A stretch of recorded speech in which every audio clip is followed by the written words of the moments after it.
Oke, Assalamualaikum warahmatullahi wabarakatuh. Perkenalkan, nama saya Reza Rusadi dari PGSD, Fakultas Keguruan dan Ilmu Pendidikan Universitas Lampung Mangkurat. Dalam video ini saya akan menjelaskan peran dan fungsi teknologi dalam dunia pendidikan.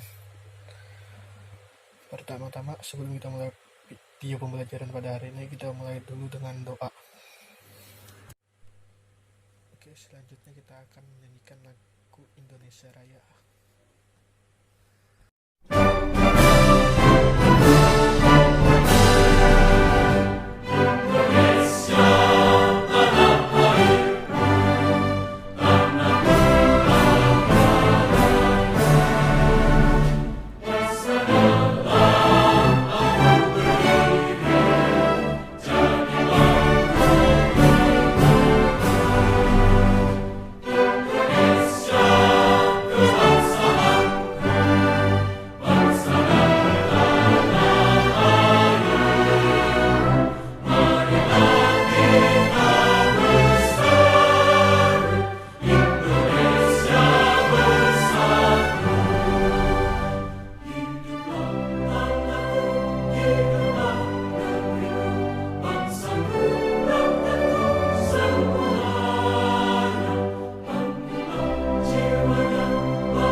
di zaman modernisasi seperti sekarang, manusia sangat tergantung pada teknologi. Hal ini membuat teknologi menjadi kebutuhan dasar bagi setiap orang, dari orang tua hingga anak muda, bahkan anak-anak. Para ahli hingga orang awam pun menggunakan teknologi dalam berbagai aspek kehidupan. Teknologi di masa kini telah berkembang dengan pesat. Tidak seperti waktu dulu, teknologi sangatlah berpengaruh dalam aspek kehidupan manusia dan ikut berperan dalam kehidupan masyarakat luas, khususnya peran teknologi di bidang kependidikan. Dalam pendidikan sendiri, teknologi kini memiliki perannya sendiri dalam proses belajar mengajar. Hasil teknologi itulah sejak lama dimanfaatkan dalam pendidikan. Penemuan kertas, mesin cetak, radio, film, TV, komputer, dan lain-lain itu dimanfaatkan bagi pendidikan. Pada hakikatnya, alat tersebut tidak dibuat khusus untuk keperluan pendidikan, akan tetapi alat-alat tersebut ternyata dapat dimanfaatkan dalam dunia pendidikan. Perkembangan teknologi informasi yang semakin pesat di era globalisasi saat ini tidak bisa dihindari lagi pengaruhnya terhadap dunia pendidikan. Tuntutan global menuntut dunia pendidikan untuk selalu senantiasa menyesuaikan perkembangan teknologi terhadap usaha dalam peningkatan mutu pendidikan, terutama penyesuaian penggunaan teknologi informasi dan komunikasi bagi dunia pendidikan, khususnya dalam dunia pembelajaran. Menurut Hamzah Biunu dan Cacah Nina Lamtenggo pada 2011 halaman 61 dalam Budiman mengatakan bahwa kecenderungan pendidikan di Indonesia di masa mendatang adalah sebagai berikut. 1. Berkembangnya pendidikan terbuka dengan modus belajar jarak jauh atau distance learning. Kemudian untuk menyelenggarakan pendidikan terbuka dan jarak jauh perlu dimasukkan strategi utama. Yang kedua, sharing resource antar lembaga atau latihan dalam sebuah jaringan perpustakaan dan instrumen pendidikan lainnya seperti guru dan laboratorium berfungsi untuk menjadi sumber informasi daripada sekadar truk buku.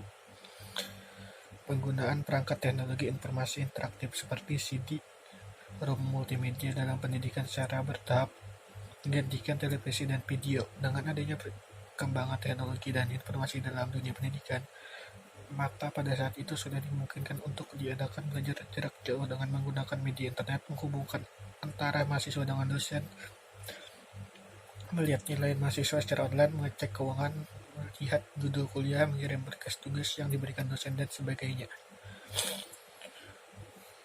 Perubahan akan tuntutan itulah yang menjadi dunia pendidikan memerlukan inovasi dan kreativitas dalam proses pembelajarannya.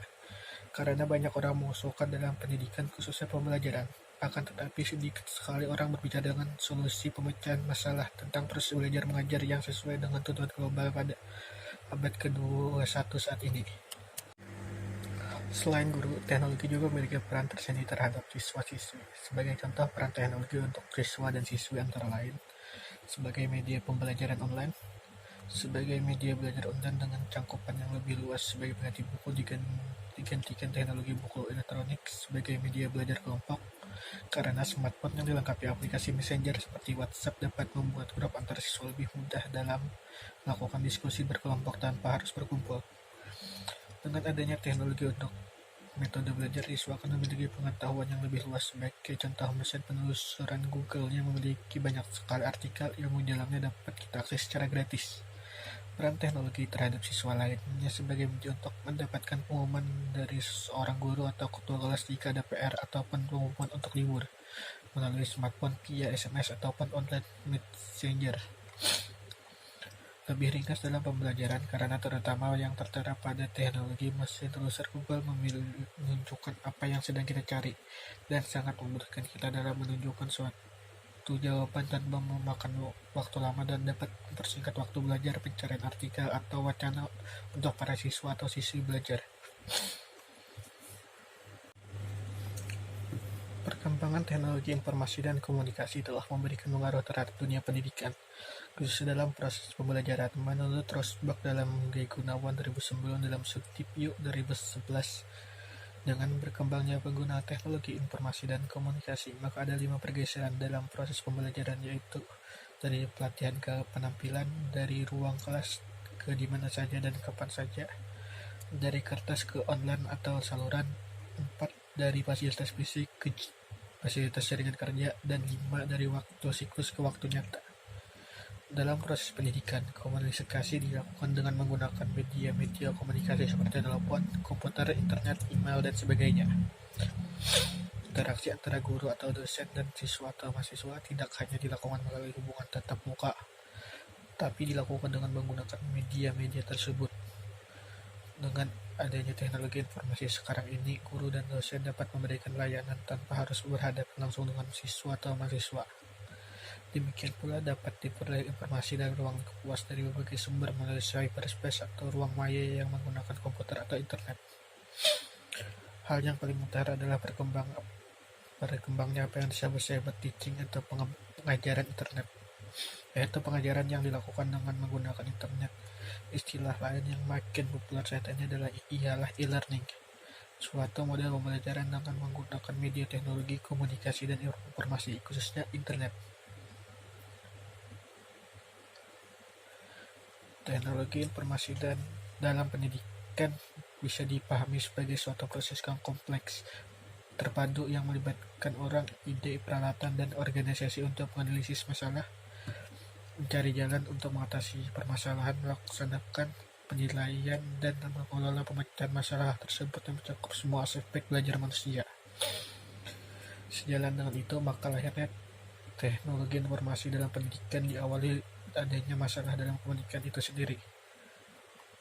Permasalahan pendidikan yang mencuat saat ini adalah meliputi pemerataan kesempatan memperoleh pendidikan, peningkatan kualitas atau mutu pendidikan, relevansi dan efisiensi pendidikan. Permasalahan serius yang dirasakan oleh dunia pendidikan Indonesia, mulai pendidikan dasar sampai pendidikan tinggi, adalah masalah kualitas atau mutu. Untuk itu ada 3 prinsip dasar teknologi pendidikan sebagai acuan untuk mengembang dan memanfaatkan, yaitu pendekatan sistem, berorientasi pada siswa atau mahasiswa, pemanfaatan sumber belajar. Secara umum, peranan e-learning dalam proses pembelajaran dapat dikelompokkan menjadi 2, yaitu komplementer dan substitusi. Komplementer mengandaikan bahwa cara pembelajaran dengan pertemuan tatap muka masih berjalan, tetapi ditambah dengan model interaksi berbantuan teknologi informasi atau TI. Sedangkan bantuan substitusi sebagian proses belajar dilakukan bantuan teknologi informasi. Saat ini regulasi yang dikeluarkan oleh pemerintah juga telah memfasilitasi pemanfaatan e-learning sebagai substitusi proses pembelajaran konvensional. Surat Keputusan Menteri Pendidikan Nasional Nomor 107/2001 dengan jelas membuka koridor untuk menyelenggarakan pendidikan jarak jauh, di mana e-learning dapat masuk memainkan peran. 6 prinsip di atas sangat penting untuk diingat agar e-learning betul-betul tepat sasaran dan mampu menggugah semangat belajar peserta didik dalam mengarungi samudera ilmu pengetahuan. Dampak memanfaatkan teknologi informasi dalam dunia pendidikan Indonesia, yaitu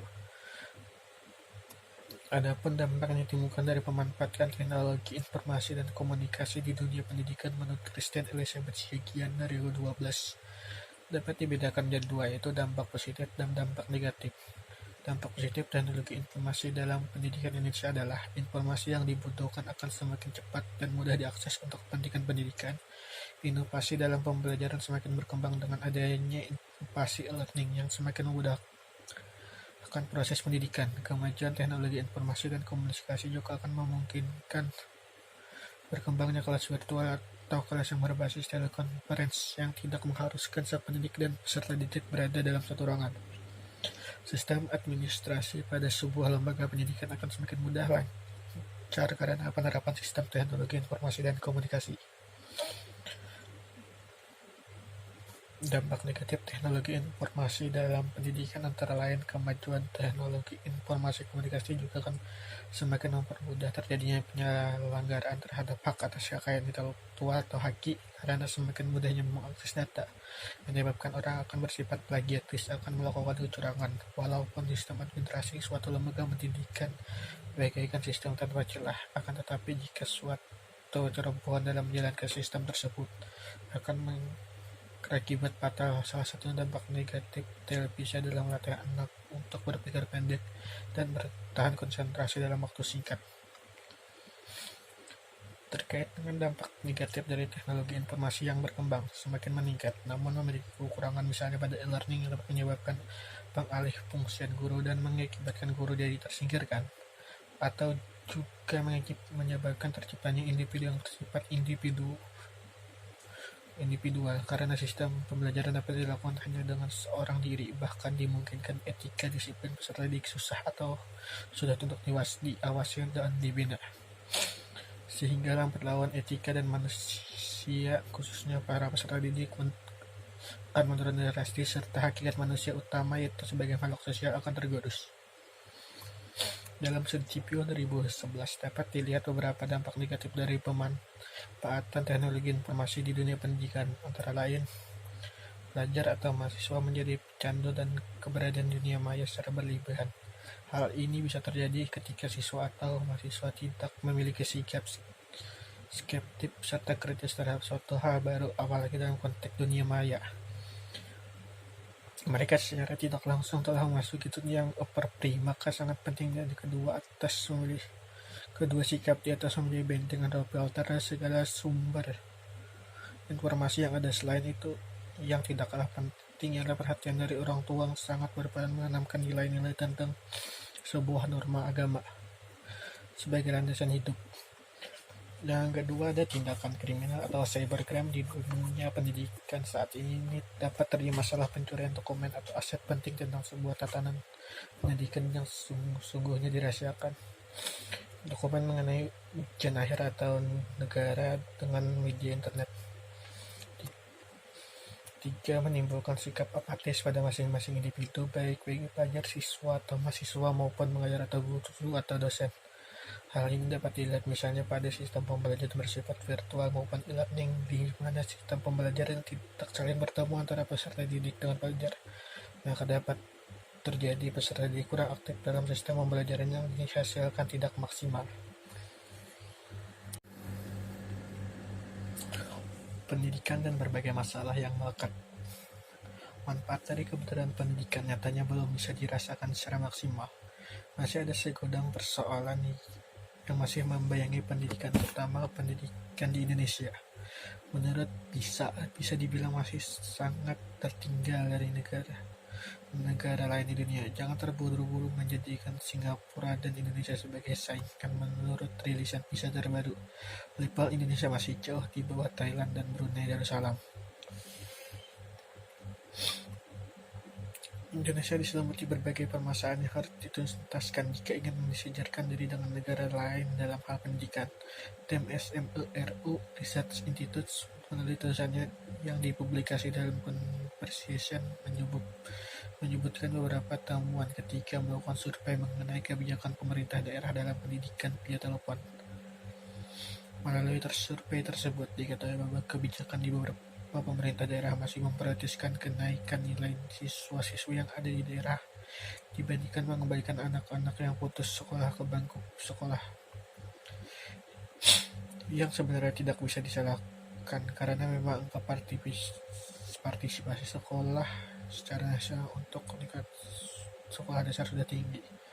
Data yang dilansir oleh Badan Pusat Statistik atau BPS menunjukkan bahwa untuk kelompok usia 7-13 tahun SD mencapai 99,22% dan kelompok usia 13-15 tahun atau SMP mencapai 95%. Penurunan yang cukup signifikan dialami oleh kelompok usia 16-18 tahun, di mana APS-nya berada pada angka 71%. Bagaimanapun, sejak 2010, Indonesia telah mencanangkan program wajib belajar selama 12 tahun. Turunnya APS untuk kelompok usia 16-18 tahun perlu ditangani upaya program tersebut dapat berhasil. Belum lagi jika membicarakan APS untuk usia 19-24 tahun atau jenjang S1 yang hanya berdengar pada angka 27,92%. Sebuah fenomena yang relevan apabila disandingkan dengan data yang dirilis PISA, di mana Indonesia mendapat posisi paling bawah dalam hal keinginan untuk melanjutkan pendidikan ke jenjang universitas. Persoalan keikutsertaan menjadi peserta didik barulah yang menjadi persoalan. Masih ada persoalan lainnya seperti perbedaan kualitas pendidikan antara satu daerah dengan daerah lainnya yang sering terjadi di Indonesia. Salah satu akar masalahnya adalah perbedaan kebijakan yang dianut oleh masing-masing pemerintah daerah. Perbedaan kebijakan yang ditetapkan ini bisa menjadi salah satu pemicu adanya perbedaan kualitas pendidikan di setiap daerah. Misalnya daerah lebih memprioritaskan pendidikan kesejahteraan guru melalui pemberian insentif, sedangkan daerah lain memilih untuk menggunakan anggarannya untuk menjalankan pelatihan dalam rangka meningkatkan kualitas guru-guru yang ada di daerahnya. Kedua persoalan tersebut hanya sedikit masalah dalam dunia pendidikan Indonesia. Apabila kajian dan penelitian lebih lanjut lagi, bukan tidak mungkin akan terkuak masalah-masalah lainnya yang selama ini barulah hanya sebatas asumsi semata. Beranggapan bahwa teknologi merupakan salah satu solusi untuk meningkatkan mutu pendidikan adalah hal yang tidak salah. Teknologi memang seharusnya berperan demikian. Untuk apa teknologi diciptakan jika tidak dapat mendatangkan manfaat? Teknologi memang bisa ditetapkan dalam dunia pendidikan. Ternyata teknologi yang seperti apa dan bagaimana penerapannya. Membicarakan perkuliahan yang diisi oleh seorang tidak berada di tempat karena video call rasanya sudah terlalu klise. Untuk saat ini di Indonesia sebenarnya sudah ada beberapa perusahaan rintisan yang menyediakan layanan pembelajaran berbasis video. Dengan adanya hal ini, para siswa atau mahasiswa tetap bisa belajar meski sedang tidak berada di sekolah. Lebih dari itu, para siswa yang merasa ketinggalan dalam memahami materi tertentu dapat mengakses video yang belum dikuasainya. Beberapa layanan yang ditawarkan perusahaan rintisan ini salah satu solusi untuk menyatakan perbedaan mutu pendidikan antar daerah di Indonesia.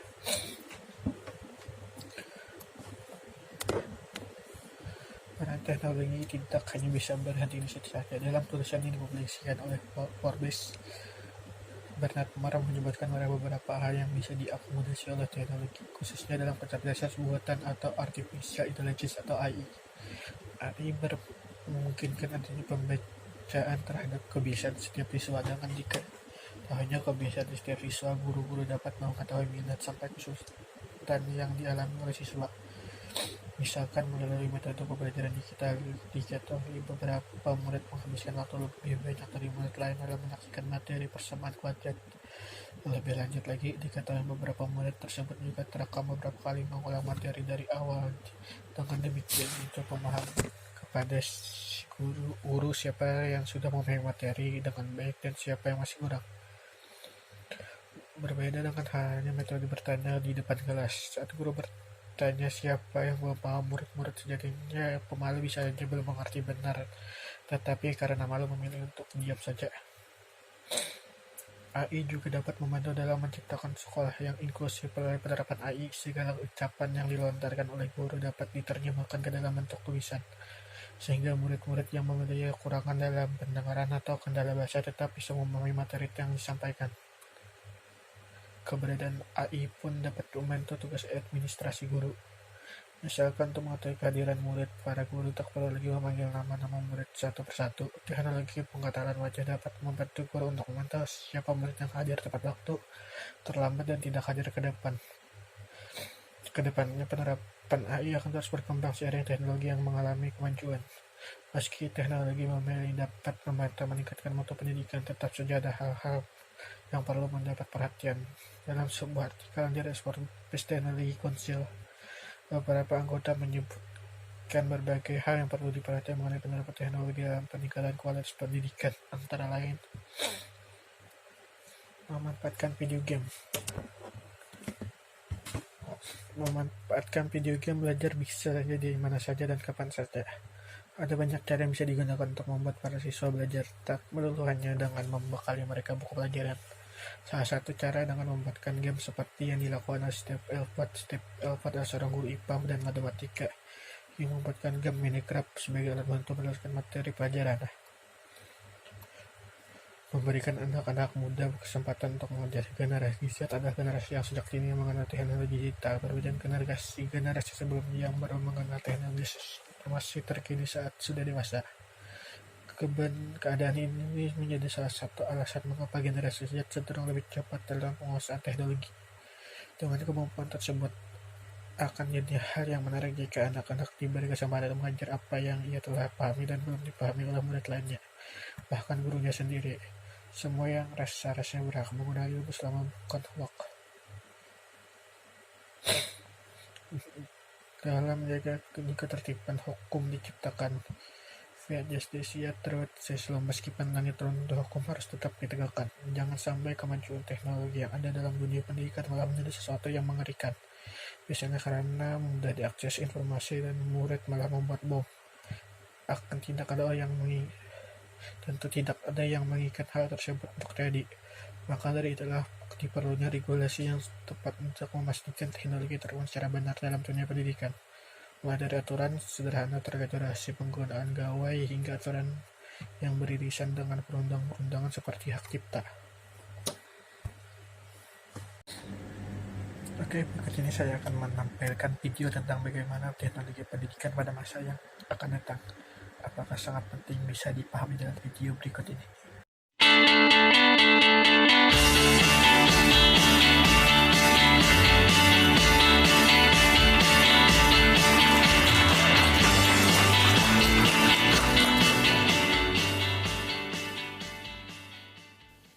Nah, kita dapat 2 titik. Yang pertama titik dari Mas Sabda itu critical thinking. Itu penting sekali untuk teman-teman miliki di dunia karir.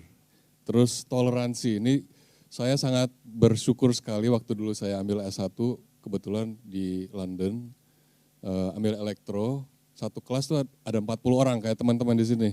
Tapi itu ada 40 negara, 40 orang dari 40 negara. Saya orang Indonesia satu-satunya. Jadi mau nggak mau kita harus adjust gitu ya. Gimana nih kita ngomong dengan orang India, orang Jepang, orang Italia dan lain-lain. Jadi luar biasa sekali. Nah, mau survei sedikit. Di sini teman-teman yang lahir setelah tahun 94. Ada nggak yang lahir tahun 94? 94, 95, 96. Wah, luar biasa. Tepuk tangan untuk teman-teman semua nih ya. Kenapa? Teman-teman adalah future leader dari Indonesia. Atau namanya Gen, ada yang tahu nggak Gen apa? Gen Z. Nah, Gen Z sudah melebihi daripada Gen Y ya.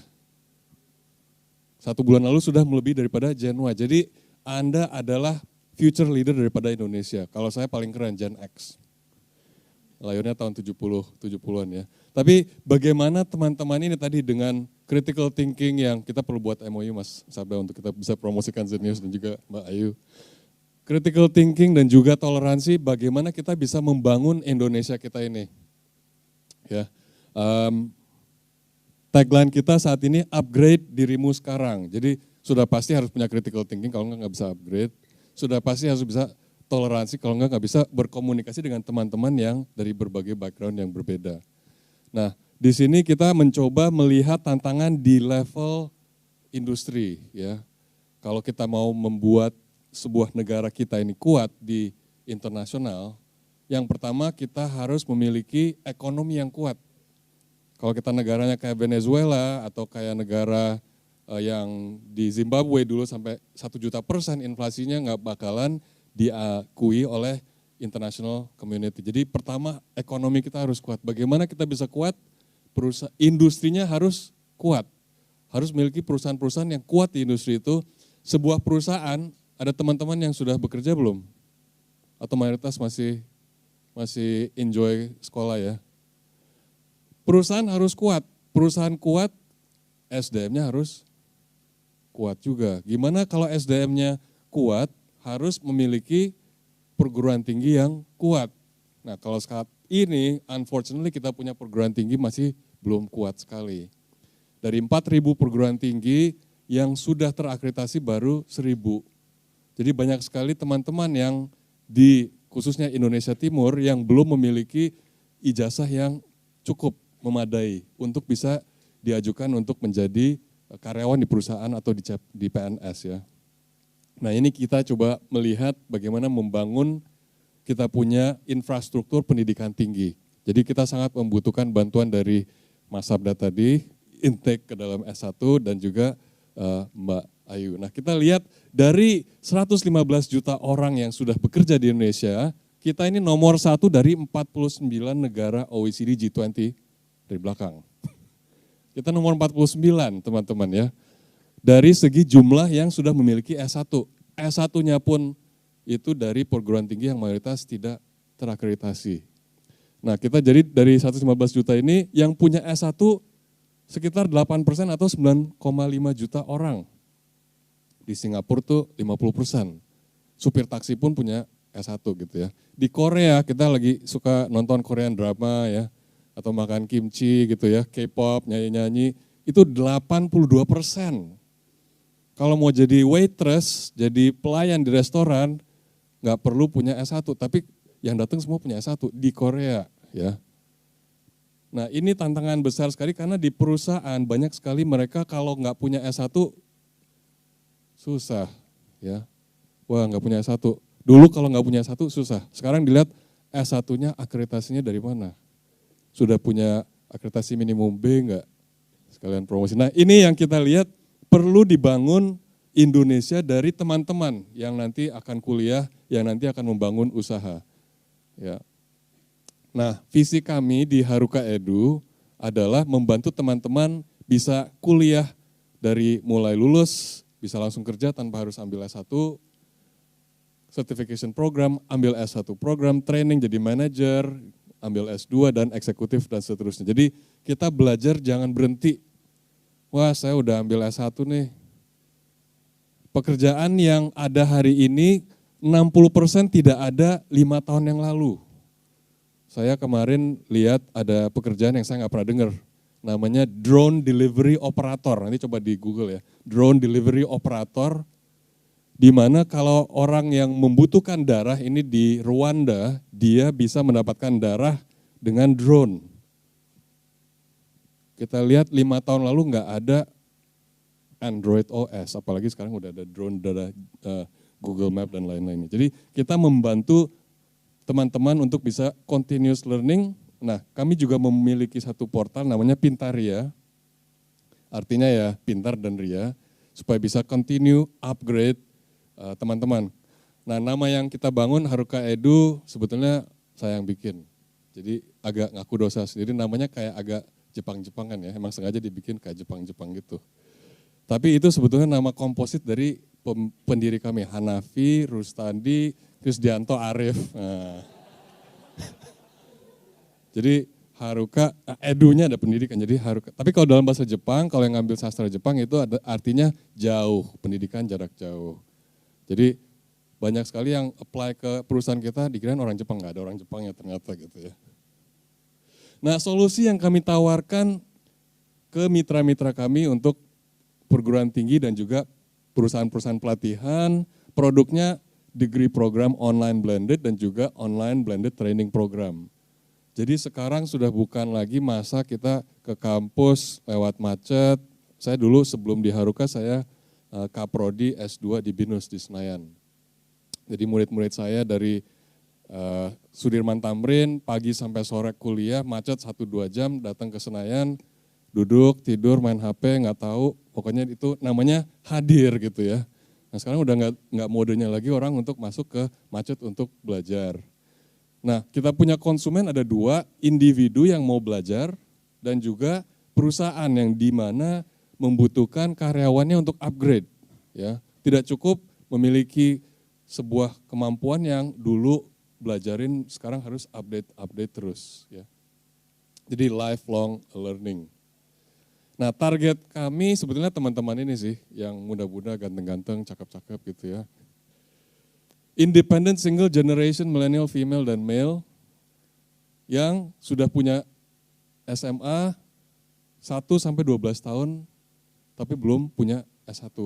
Dan banyak pekerja di namanya bukan white collar atau blue collar, namanya gray collar. Nah, ini teman-teman yang mau di-upgrade dari gray seperti asisten atau staff di perusahaan nanti bisa menjadi manager atau junior manager.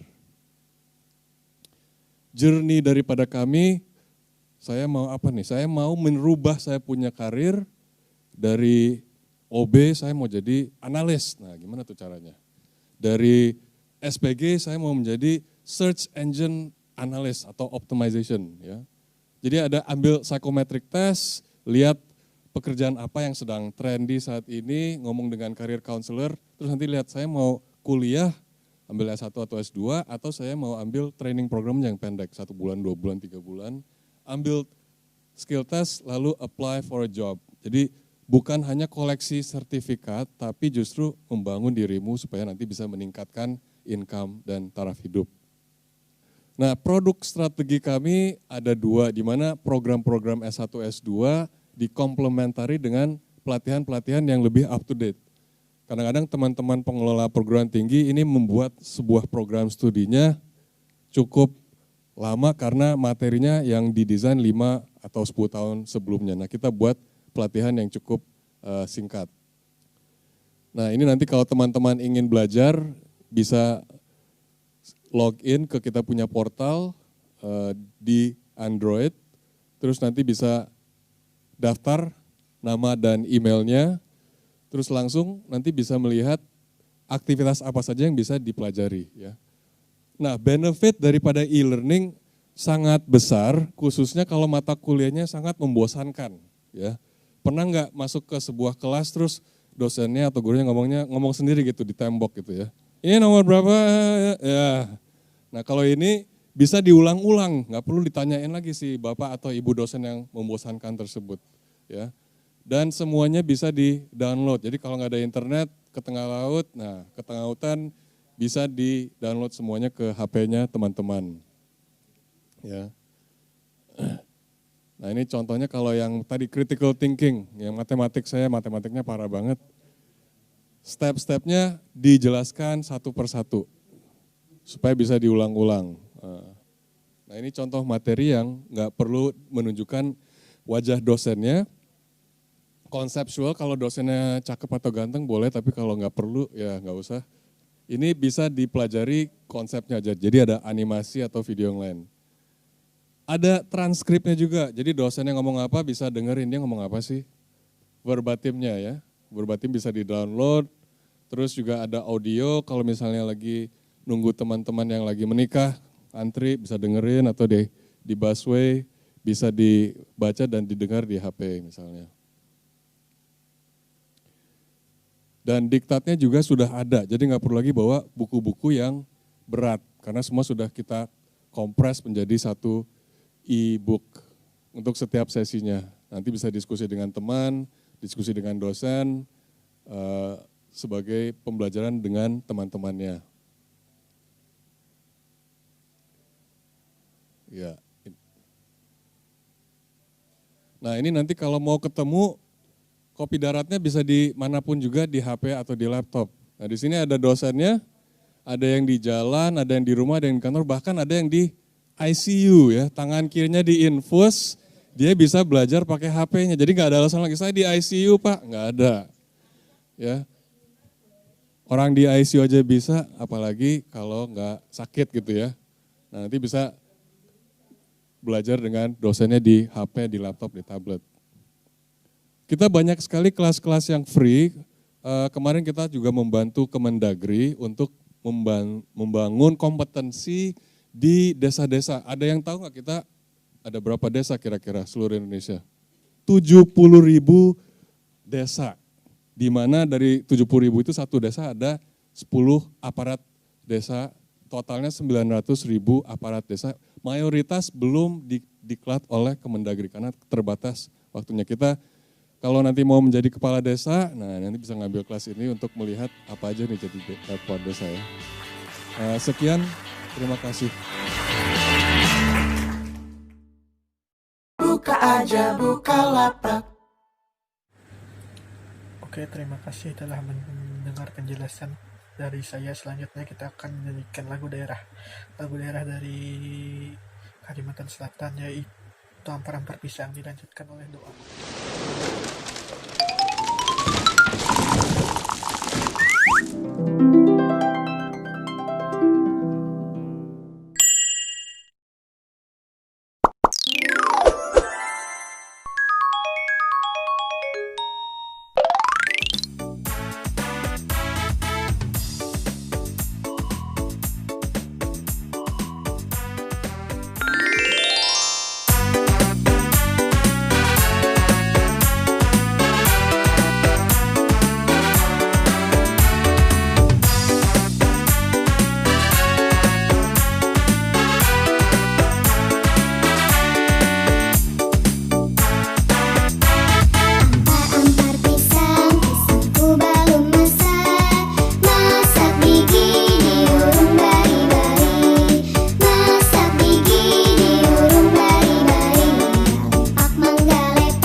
bawah ini ya. Like dan share juga di media sosial teman-teman. Dan satu lagi, isi komentar, usulan, atau saran juga ya. Terima kasih. Oke, terima kasih telah menonton video ini. Saya mohon maaf apabila ada kesalahan dalam video ini karena masih banyak kekurangan. Dan terima kasih untuk semua sumber yang ada di video ini. Terima kasih. Wassalamualaikum warahmatullahi wabarakatuh.